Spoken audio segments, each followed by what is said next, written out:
Assalamu alaikum, dear students.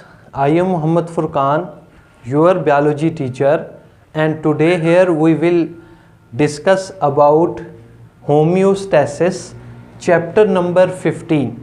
Dear students, जब हम बात करते हैं होम्योस्टैसिस की तो सबसे पहली चीज़ आपको मालूम होनी चाहिए द टर्म होम्योस्टैसिस, यानी कि ये जो होम्योस्टैसिस की टर्म थी सबसे पहले एक अमेरिकन साइंटिस्ट वाल्टर कैनन ने इंट्रोड्यूस कराई थी। इसने ये सबसे पहले टर्म दी थी होम्योस्टैसिस की। तो होम्योस्टैसिस होती क्या चीज़ है? तो हम बात करते हैं, याद रखें, होम्योस्टैसिस की, तो हम कहते हैं कि होम्योस्टैसिस दरअसल प्रोटेक्शन होती है इंटरनल एनवायरनमेंट की, यानी कि हमारे पास जो इंटरनल एनवायरनमेंट है, अंदरूनी माहौल होता है, उसको प्रोटेक्ट करना, उसकी हिफाजत करना, किससे?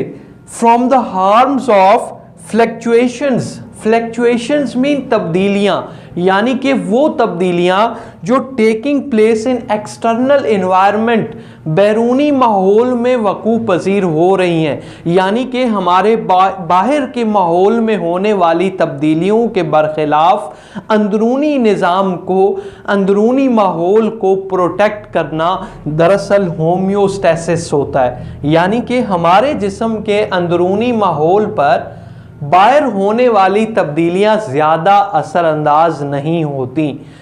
किस वजह से? होम्योस्टैसिस की वजह से। ये होम्योस्टैसिस या फिर हमारे पास होती है ऑस्मो रेगुलेशन की सूरत में, या होती है एक्सक्रीशन की सूरत में, या होती है थर्मो रेगुलेशन की सूरत में। ऑस्मो रेगुलेशन याद रखें कि सूरत में होम्योस्टैसिस हो सकती है, एक्सक्रीशन की सूरत में होम्योस्टैसिस हो सकती है, थर्मो रेगुलेशन की सूरत में हमारे पास जो होम्योस्टैसिस है ये हो सकती है।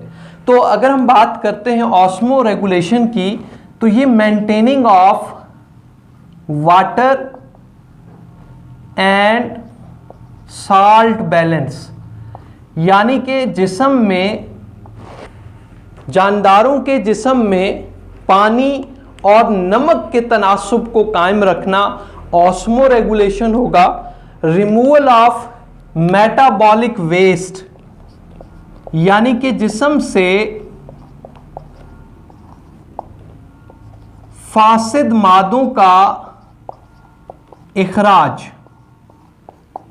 रिमूवल ऑफ मेटाबॉलिक वेस्ट, हमारे जिस्म में मेटाबॉलिज्म के नतीजे में जितने भी फासिद मादे पैदा होते हैं ये हमारे इंटरनल एनवायरनमेंट में चेंजेस पैदा करते हैं, तो इनको जिस्म से रिमूव करना ज़रूरी होता है। या फिर हम कह सकते हैं थर्मो रेगुलेशन, यानी कि टेम्परेचर को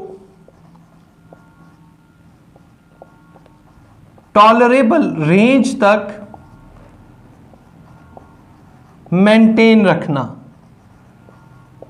अब हमारे पास याद रखें टेम्परेचर को with in the tolerable range maintain रखा जाता है, क्योंकि हमें मालूम है कि एंजाइम्स बेसिकली हमारे जिस्म में मेटाबॉलिक प्रोसेस में अहम किरदार अदा कर रहे हैं, और हम अगर इन एंजाइम्स की बात करें तो हाई टेम्परेचर इनको डीनेचर कर सकता है। तो लिहाजा हमने अपने जिस्म के अंदरूनी टेम्परेचर को टॉलरेबल रेंज तक मेंटेन रखना है, मेटाबॉलिक वेस्ट्स को जिस्म से खारिज करना है, वाटर और साल्ट बैलेंस को अपने जिस्म में कायम रखना है। तो ये सारी चीज़ें दरअसल किसके नतीजे में हो रही हैं? होम्योस्टैसिस। तो होम्योस्टैसिस हमारे इंटरनल एनवायरनमेंट की दरअसल एक किस्म की प्रोटेक्शन होती है, जो ऑस्मो रेगुलेशन, एक्सक्रीशन या थर्मो रेगुलेशन की सूरत में हमारे इंटरनल जो एनवायरनमेंट है उसको मेंटेन रखती है। अब देखिए हमारे पास टेम्परेचर की अगर हम बात करते हैं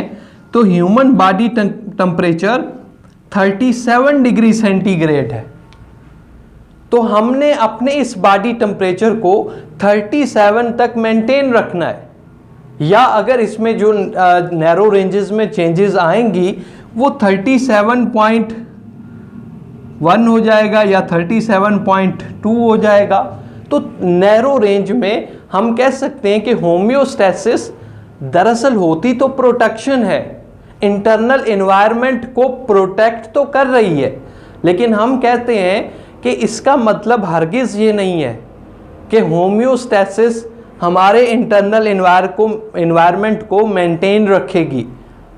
याद रखें, यहां पर चेंजेस तो पैदा होंगी, लेकिन ये जो होम्योस्टैसिस है उन चेंजेस को with in the narrow range यानी कि एक तंग हद में कायम रखती हैं। तो नैरो रेंज के अंदर मेंटेन करती हैं और उसको ज्यादा तब्दील नहीं होने देती। तो इस बेस पर हम कहते हैं कि हमारे पास होम्योस्टैसिस इन तमाम चेंजेस को with in the narrow range एक तंग हद तक कायम रखती है, इसको ज्यादा नहीं बढ़ने देती। और इसके अलावा अगर हम इंपॉर्टेंस की बात करें तो हमारे पास जो एवोल्यूशनरी प्रोसेस होते हैं,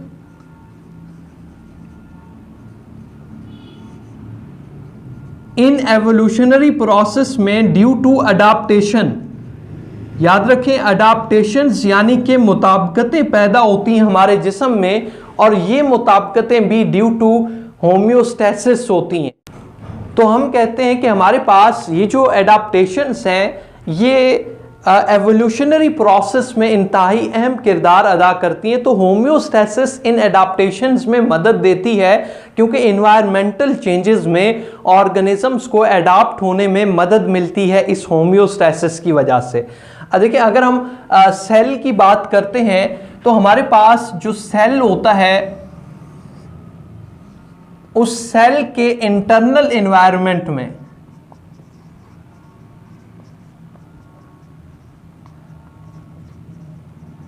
जो चेंजेस होती हैं उनको भी होम्योस्टैसिस एक नैरो रेंज तक मेंटेन रखती है।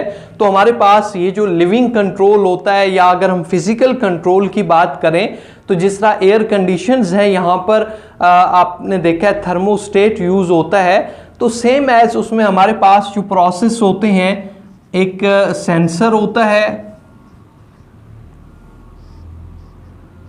एक कंट्रोल सेंटर होगा, और फिर हमारे पास